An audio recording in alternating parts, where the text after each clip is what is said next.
Hello and welcome to Campus Currents, where we help you navigate the tides of campus living. My name is Caleb Stipkovits. And I'm Diego Dumlao. Today we're going to be recapping the top spectator stories from the first few weeks of spring quarter. We have a lot to get into, so let's get started. SU and the Cornish College of the Arts are officially combining. The two schools have signed a deal for Cornish to become the Cornish College of the Arts at Seattle University.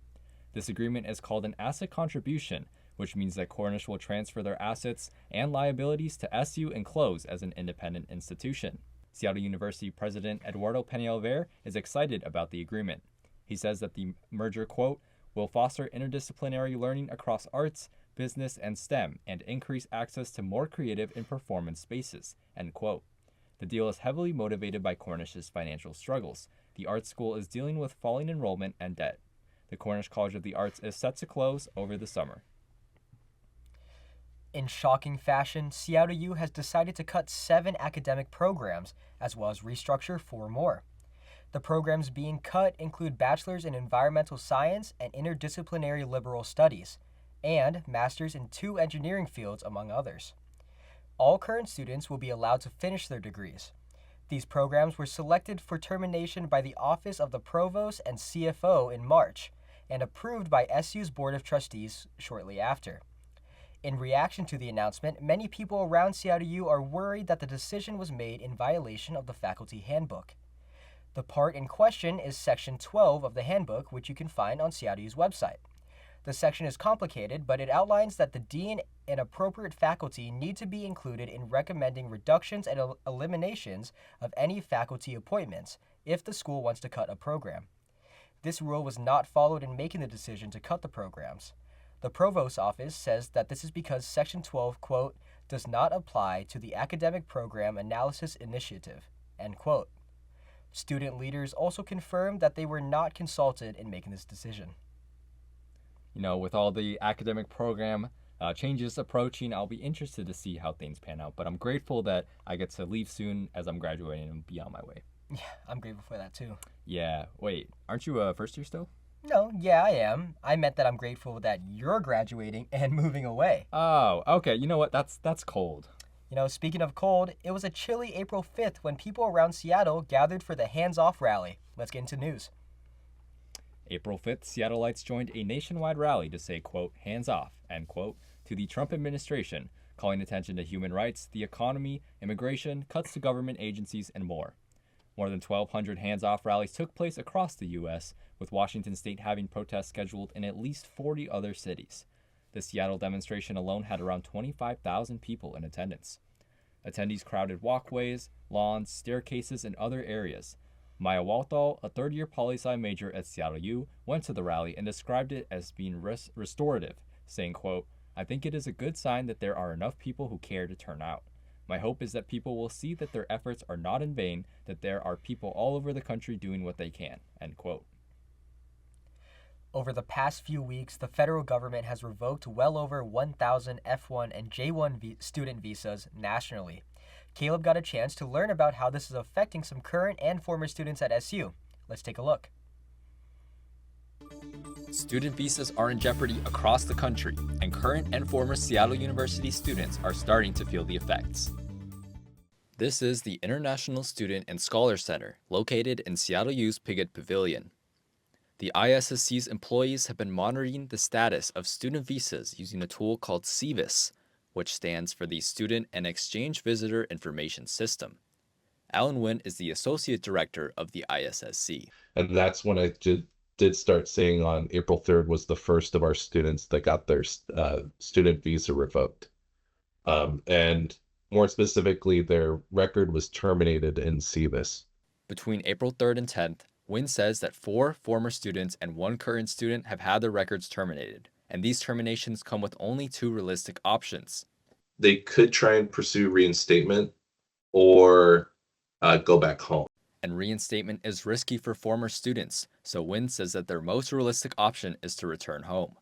So why is the government canceling student visas? Attorneys and advocates across the country argue that their clients are being targeted for participating in pro-Palestinian protests. But according to Wynn, the students he's talked to have had their visas revoked for different reasons. They used other as a reason, It says individual identified in criminal records check and or has had their visa revoked. So we had to reach out to the students to help them figure out like, well, what happened in your case? Was there something truly criminal that happened? He says even negligent driving or underage drinking can count as having a criminal record. While the ISSC is doing the best they can to monitor SEVIS and aid affected students, there is only so much that the center can do. Wynn encourages the Seattle U student body to keep in mind the slim margin of error that students on visas are given. But with these students, when their records get terminated, when they get in immigration jeopardy, it can completely upend their lives. You know, their families, they themselves are devoting so many resources just to get to the US, let alone study and hopefully finish a degree. It's unfortunate the way that some of this is played out because now it's upending their lives completely. The affected students were not available to be interviewed at this time. From the Seattle Spectator, I'm Caleb Stipkovits. We actually have an update on the student visa situation. One of the affected students has been reinstated by the government. The Seattle University Credit Union Initiative, or SUCUI, is a student-run, non-for-profit program that aims to help students run financial cooperatives. The team at SUCUI consists mainly of students. Some for working for the initiative include academic credits for each quarter, working for the program, skill building, and resume skills. Additionally, the club offers many internship opportunities and other benefits for most majors, thanks to Smith's extensive network. SUCUI aims to help develop skills for the future, a future where students can be properly educated about their investments and finances. You know, Caleb, I have to give credit where credit's due. It's cool seeing students taking initiative towards financial literacy. Yeah, I agree, Diego. In all honesty, I could actually use some help with my financial management. Oh, is it because of all that hair gel you buy? No, I don't even buy that.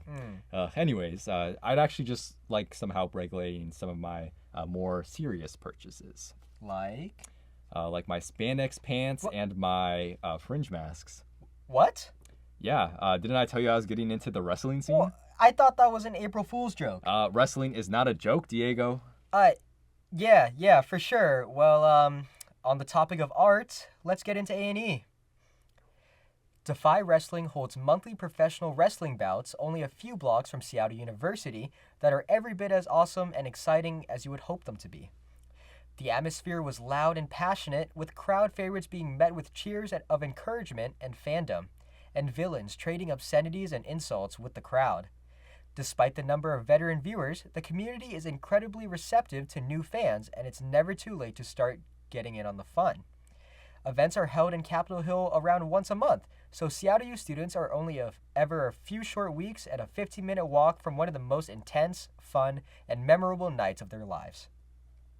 This past Wednesday, the Seattle U Triangle Club hosted their annual drag show. The theme for this year was Wickedly Queer, which inspired the decor and many of the numbers performed. Check out this clip from our new video series, Specs, to get a glimpse of what the night was like.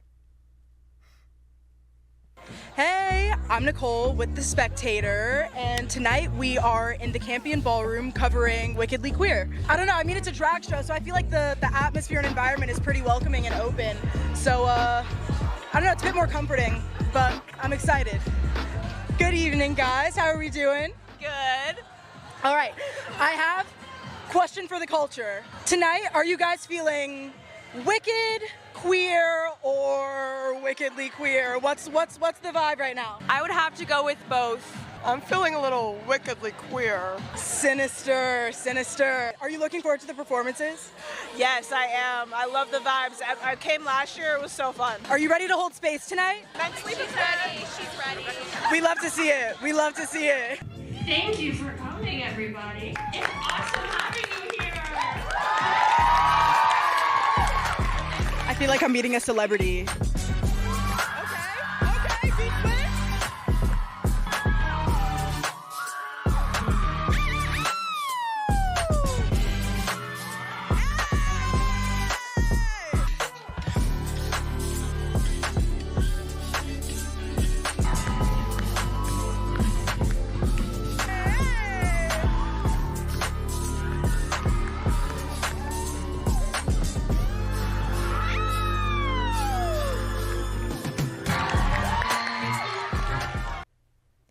watch the full video on our YouTube channel.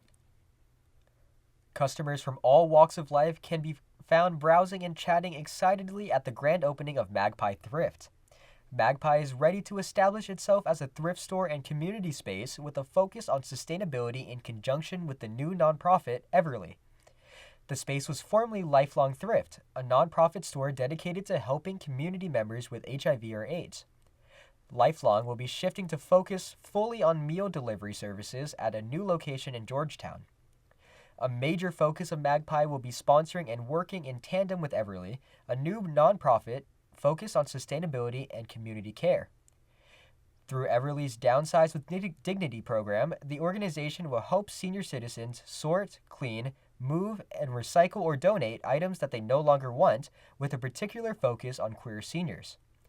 Between volunteer opportunities and a vast and ever-changing variety of merchandise and a focus on community building and nonprofit work, Magpie and Everly are off to a strong start.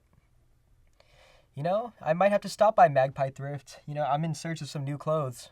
It's about time. What do you mean? Ring ring. Oh, sorry, it's the 1980s, and they want their baseball caps back. Ring ring. Oh, it's our producer, and they want you to do your job and transition us into sports. Ring ring, it's the producer. They also want me to remind you that future employers might be watching this broadcast. Now, into sports, back to you, Joan. With the 2025 WNBA season just weeks away, the Seattle Storm bolstered their roster by drafting 4 new players. The group is headlined by number 2 overall pick Dominique Malunga, a 6'6" center from France. In a draft full of talent, the Storm opted for Malunga, whose size, finishing, and shooting ability make her an intriguing prospect. Malunga has spent the past few years playing professional basketball in France. In 14 games this season, Malunga has averaged 18.5 points and 11 rebounds per game. With the 2025 season starting May 16th, the Storm's roster is coming together. It could be one of the WNBA's best seasons yet. The Storm are ready for the future. While the sight of crushed roses might convince you that you've walked in on a Valentine's Day date gone wrong, it is actually one of the traditions stemming from the fierce rivalry of 2 National Women's Soccer League teams, the Seattle Reign and the Portland Thorns. The 2 teams went head-to-head in the most recent bout of this rivalry, April 18. The Reign started off on the right foot 4 minutes into the game with new addition and veteran forward Lynn Biondolo threading a pass to forward Maddie Dalian, who found an opening low and across the net, burying it on the right side. The goal was Dalian's first ever in the NWSL. This win brings the Reign's record to 2 wins, 2 losses, and 1 draw. They sit in 7th place in the standings. With Biondolo returning from injury and many of the newer players developing, the Reign are confident that their veterans and young alike can lead the team to a successful season. Seattle U's time in the Western Athletic Conference, or WAC, is coming to an end. But our softball and baseball teams are still going strong as we finish out the final spring before moving to the shiny new West Coast Conference. Softball has been having a solid season, capping it off with a series at home against Utah Valley. At the time of filming, Seattle U is ranked 4th in the WAC with a record of 9 wins and 9 losses. Sophomore Avery Morris had her first career home run, a grand slam cranked over the heads of the Southern Utah Thunderbirds on April 19th. Seattle U won the game, though ultimately lost that series. The softball team has still had a strong season. Red Hawk Baseball is ranked 8th in the WAC out of 9 teams. At the time of filming, they have 4 wins and 8 losses. They've also had some particularly rough matchups against the University of Washington. On April 15th, they lost 0-22 against the Huskies. And that's all for this edition of Campus Currents. Before we go, the Seattle University Film Festival is coming up in a few short weeks. If you would like to submit your own film, submissions are still open until May 15th. And for more stories, check out seattlespectator.com. Or check Campus Currents weekly for more frequent updates on the latest Seattle U news. And remember, stay current, Red Hawks.